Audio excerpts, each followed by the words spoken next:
We gotta talk about this news today that is a horrifying reminder that all it takes is one mistake at a hospital for a standard procedure to turn into a horror film. Right? And so the situation, which NPR just pieced together through interviews, takes place back in 2021 at the Baptist Health Hospital in Richmond, Kentucky. And the doctors there were preparing for an organ retrieval operation when the nurses wheeled the donor, who had been declared brain dead, into the operating room. But, as Natasha Miller, one of the doctors, told NPR, after he came in, he was moving and thrashing around on the bed. When they looked closer, tears were streaming down his face as he shook his head no, which, just to be clear here, are the medical symptoms of a man desperately trying to stop the doctors from cutting him open to take his fucking organs. And so the two doctors on the case, they see this, they were shocked, and naturally they refused to perform the procedure. With Miller recalling, the procuring surgeon, he was like, "I'm out of it. I don't want to have anything to do with it." It was very chaotic. Everyone was just very upset. And then she says she overheard the case coordinator for the organ procurement organization, Kentucky Organ Donor Affiliate, or CODA, call her supervisor for advice, which you might think would come in the form of, yeah, don't cut that guy open. But according to Miller, the supervisor told the coordinator that she needed to, quote, find another doctor to do it, and that, quote,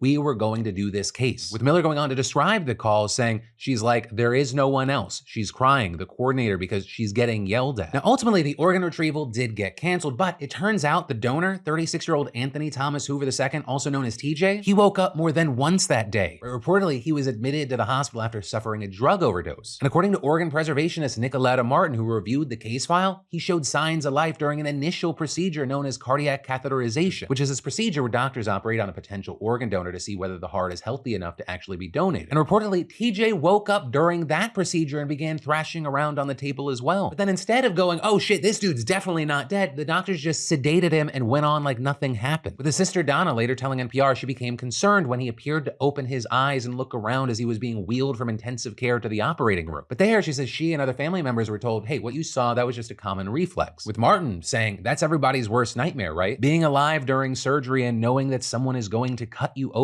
and take your body parts out. That's horrifying. Yeah, that's literally the synopsis of a Tales from the Crypt episode that scarred me as a child. Which also, on the note of being scarred, Martin added several of us that were employees needed to go to therapy, adding it took its toll on a lot of people, especially me. Now, with all this, it's still not entirely clear right now what went wrong that day, but the organ procurement organization has denied any wrongdoing, telling NPR CODA does not recover organs from living patients. CODA has never pressured its team members to do so. But this notably is now the Kentucky State Attorney General is reviewing the allegations, and the Federal Health Resources and Services Administration is investigating them. And so for now, we're gonna have to wait to see what happens there. But as far as TJ, he is alive, seemingly well. He lives with his sister. Presumably all his organs are still packed snugly inside his body, though unfortunately he's not fully himself anymore. As Donna, who's now his legal guardian, explained, is saying that he has problems remembering, walking, and talking, and that whenever she asks him about what happened at the hospital, he just responds with two simple yet chilling words.